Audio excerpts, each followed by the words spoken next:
2-0, right? The most dynamic and cardiac version, but the cardiac cause, the St. Louis Battlehawks are now 2-0 after a little bit more of a dynamic offense this week, a little bit more effective running game, in part to AJ McCarron.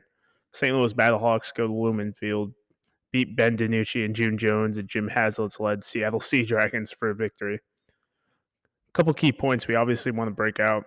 We didn't have Brian Hill this week. We saw it a little bit effective in the running game, a lot more Mateo Durant, a lot more Kareem Walker. We're still in that under 3 yards a carry game because it was kind of leveraged by AJ McCarron running for his life with 5 carries for 41 yards. But I don't think we could talk about AJ McCarron enough. Now, his stat line was 22 of 36 for 184 yards, 1 touchdown, added 5 carries for 41 and a touchdown on the ground. But none of these were really designed runs unless it was the quarterback sneak, which he scored on as well. So AJ's got 4 total touchdowns on the year. But just to knock it off the back, we had 6 drops against receivers, 2 of which were touchdowns. Both the Hakeem Butler were touchdowns, and then obviously Hakeem making a touchdown on that 0 blitz that they threw at him. Battlehawks won, and that's all that matters. We're 2-0 going into DC next week. Coming to the Dome against the Renegades on March 12th. I'll be there, just saying. And we're seeing a team that perseveres. They've left so many points on the field, and Coach Beck has talked about it over and over again. But in the end, we're seeing this team persevere, push on forward, and they even got more receivers involved this week. They had 9 different receivers catch passes, and then they had 10 people have targets. Big thing, obviously, was Hakeem Butler. He did have a couple of drops, 2 drops. And based off my grade, I watched the whole game. McCarron only missed 2 throws. So we're pushing forward on that. The offense looks a lot better. I know the stats don't really back it up, but McCarron's making the throws. Biggest problem on the team right now is the offensive line. What we're seeing is from both tackles, Jared Jones-Smith and Jawan Bushell-Beatty, who are both alt football veterans, so they're not out there for the first time. We're not seeing them move their feet effectively. We're seeing them lean against these pass rushers rather than kind of move their feet and actually block. And we saw it multiple times. Coach Beck did talk about the guards playing a lot better, and what we saw this week was Dallas Warmack take more snaps. And that was part of the plan. They want to get it up more as far as having 7 guys who they can throw in there. He said, look for Eric Magwood in week 3 to get more reps as well. He didn't play this week. And you're seeing this team kind of gel a little bit under AJ's leadership.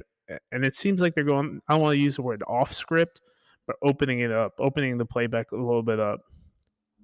Now the defense, after staying on the field for almost 80 plays last week, continues to persevere, continues to make big plays. And someone you want to always look out for is Kevin Atkins. It seems like every time there was a play, a sack or anything, a fumble, he was there. He recovered both fumbles last week. And the biggest thing that they're doing is they're causing havoc, this defensive line. Although they didn't have any sacks, they constantly had a bunch of pressures. You still continue to see the secondary popping up, making plays. And believe it or not, they didn't even have any tackles for loss. So we're seeing a constant rotation in the defensive line. Darian Daniels, who was inactive last week, was active this week. He got reps. Also I don't want to say things are clicking because they're not, because there's still a lot to work on. But this is only the 6th week these guys have been together. So each week they're getting a little bit more, familiar with each other and whatnot. Now the offense did a lot better at moving the ball. We left 6 points on the field. Donnie Hagman, who is an alt football vet, he played with the San Diego Fleet at one point. We did see him miss 2 field goals, but in the end, he made the one that counts. Overall, the offense is moving the ball. I'm pretty happy with that. Austin Prohl continues to make these third down plays, but I'm really waiting for Hakeem Butler, or not Hakeem Butler, a Marcel Aitman breakout game. He's showing clips of potential each time. Each time he catches ball, like I said, he's a big physical receiver, just like Butler. He can go up and get the ball. And I think once AJ and him kind of get it together, I think I could see them really making more plays and pretty much validating why I had him as my number one player in the league. I mean, right now the Sea Dragons have Ja'Cory Pearson. He's kind of taking the league by storm. Look for him to be one and done. But as far as the receivers, everyone is just contributing and doing what they need to do. And once you kind of clean up the drops, there's no saying what this team can do. Also talk about Austin Prohl. He made two big third down conversions on his this week. He's got 4 receptions, 37 yards. The guy's your typical slot guy, man. Moving over to the Sea Dragons, Danucci played another ugly game, shown some amazing flashes. Uh, had 38 yards rushing. A couple of them were on third down and fourth down. Overall, he was 19 of 29 for 2 touchdowns. I had him number 4 in my ranking last week as far as for QBs. This week, I'm not really sure what I'm going to put him at, but I mean, he still had those 2 big turnovers, especially on fourth down. For whatever reason, they can't convert on fourth down, the Sea Dragons, but I think that's gonna be a major problem going forward. That receiving core still looking pretty good, with Ja'Cory Pearson with 4 receptions, 78 yards. And even at times that running game looked a little bit dynamic with Brendan Cox and Morgan Ellison, totaling 13 carries for 65 yards. Overall, Sea Dragons did go over 100 yards, and they had a pretty dynamic pass rush, but they had 3 fumbles, and they lost all 3. Danucci had 1, Ja'Cory Pearson had 1, Morgan Ellison had 1, and that was ultimately the difference in the game of why the Battlehawks won. Now, they did give up 3 sacks, the Battlehawks offensive line, but that pass rush was constant. Sharif Miller had a big sack. Tazar Skipper had a big sack, and it just kind of seemed to me that Nico Lalos, even though he had a half sack, was constantly in the backfield causing pressure, and that's why we saw AJ run for 41 yards because it was all, it was all, it was all him just kind of making plays as best as he can. Now, I don't know what this team is going to be doing as far as the Sea Dragons that is moving forward, but there's definitely there's continuity issues, and there's almost like, yeah, we can move the ball all the time, but in the end, like, none of that's really mattering because they can't convert on anything. This is overall a great team win. The Battlehawks finally won the time of possession just barely a little bit. They had 65 plays compared to 50, but they were still outgained as the Sea Dragons had 300, almost 300 yards more. But the Battlehawks, a little bit more consistent, 20 first downs, moving the ball, making more drives. Like, they had the football, and they were better on third down. Than than the Sea Dragons. Moving forward, Sea Dragons obviously go into that 0-2. They're going 0-2.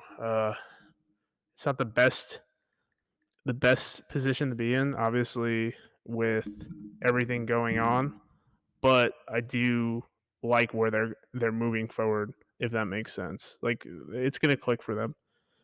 I mean, with the Battlehawks, we really can't talk too negative about them, as when you're 2-0 and you're not playing your best football. That's got to be a good feeling. We talked about that. We talked about that in our post game with Coach Beck a little bit. A couple of the writers brought that up, and it's actually really amazing to see that even though they're not putting their best product out there, they're still winning games. I think if this team can have a better pass rush, cut these drops down, it's an easy route to the playoffs. Going against DC, who plays Vegas tonight. Excuse me, yeah, DC plays Vegas tonight. They're going to be at Cashman Field. I think we're going to see a lot about DC moving forward.